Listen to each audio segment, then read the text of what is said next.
What is up, guys? I am the one and only Equal Double T, and the Nintendo Switch launches March 3rd for $300. So is it worth your hard-earned $300? Let's find out. The Nintendo Switch might be the most hyped console in video game history. Everyone loves it, there doesn't seem to be any hate going towards it, but $300 is a bit more than everyone was expecting it to be. I was hoping it would be around 250 bucks. I did not want it to be 300 because that is a bit much. However, it's still on par with other video game consoles like the Xbox One S, PS4 Pro. It's $100 cheaper than the PS4 Pro because the PS4 Pro is $400. But $300 still ain't cheap. So, is it worth it? Well, let's take a look. Some of the features that the Switch is going to have is it'll have a touchscreen.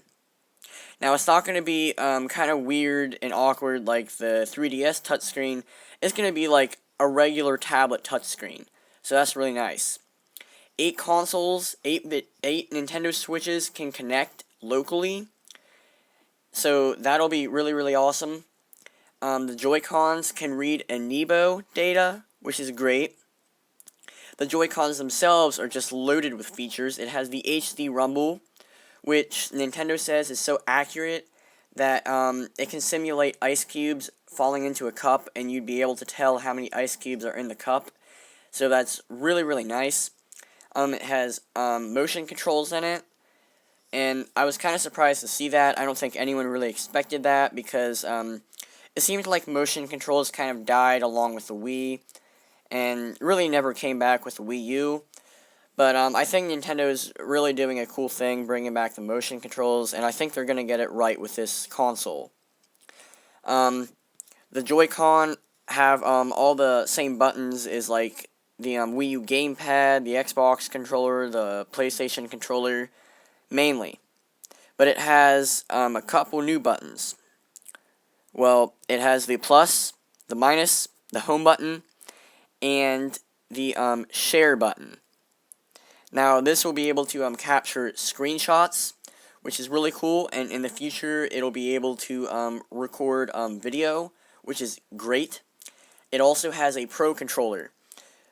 $70 is how much the Pro controller is going to retail for, which is quite a bit, but it has motion controls in it, it has Amiibo data functionality, and it has the HD rumble. So, a lot of people are praising the Pro controller, and a lot of people seem to like it, so I guess the $70 is kind of justifiable. So, it's really loaded with a lot of great features. The battery life is going to be between 2.5 and 6.5 hours, and that's about as much as some smartphones and stuff today, about 2-3 hours at the minimum. So that's really not that bad. And it charges through USB Type-C, so it could have some super high-speed charging. It has no region locks, so if you live in America, you could get a game from Japan and just play it right off the bat without any problems.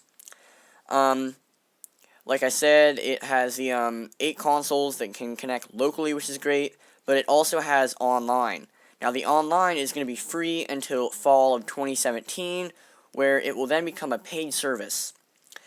But that really sucks, but it's not necessarily a bad thing, because if we're paying for the online, then Nintendo can, kind of like make it more evolved and make it a better structure. So I'm really hoping that Nintendo gets the online right with this console. Now, the launch games will be Legend of Zelda Breath of the Wild, which is going to be really awesome. It's a really, really hyped game, and everyone's been looking forward to it for a very long time. Once You Switch is going to be another game.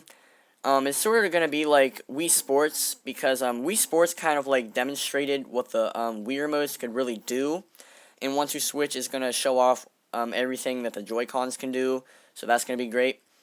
Other games that it will not launch with, but it will have in the future, is a game called ARMS, which is sort of like a boxing game where you have spring-loaded arms, and that really shows off with what the Joy-Con can do with the motion controls, which is going to be great. Mario Kart 8 Deluxe with more characters and new tracks and some new features, and I'm really looking forward to that, especially since you can connect 8 consoles locally, so you can play with your friends very easily. Splatoon 2, which will have some new weapons, new maps, sort of like an upgraded version from the regular Splatoon. Super Mario Odyssey, which will launch holiday of 2017, so quite a ways away, but it's going to be a great game, and it kind of takes Mario into the modern world. Other games are Skyrim, Fire Emblem Warriors, Xenoblade Chronicles 2, and FIFA.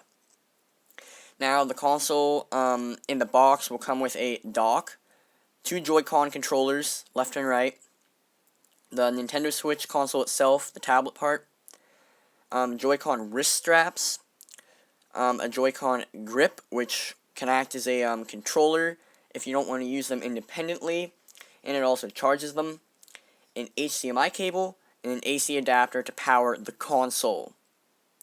So, is it worth it? I say it is. Here's why. It's going to have some amazing games. Just, Splatoon, Mario Kart, Zelda Breath of the Wild. It's going to be great. Even though the controllers are quite expensive, like the Pro controller and Joy-Cons, if you want to buy other Joy-Cons, it's like between $80 and $90, so that's very expensive. But the controllers seem very, very high quality. You can connect 8 consoles locally. It has a nice touchscreen. It has decent battery life. No region locks. And this isn't just another video game console. This isn't like another Wii U. This isn't just like another Xbox or a PlayStation. This is truly unique. And the hype around this thing is just insane. I think it's going to be really successful, and I'm definitely going to pick one up launch day. It's already selling out everywhere for pre-orders. This is going to be just very unique. The features, when comparing it to like the PS4 and the Xbox One, it just has so many new innovative features that they don't have. It's going to be so different, and I think it's really going to be worth picking up. I would recommend getting it. I'm going to get one personally, and I cannot wait till it launches. Please subscribe if you haven't, like this video if you enjoyed it, and comment down below what you think of the Nintendo Switch, and if you're going to pick it up launch day, or if you've already pre-ordered it. I'd love to know your opinions and everything like that. I am the one and only Eagle Double T, signing off. Goodbye.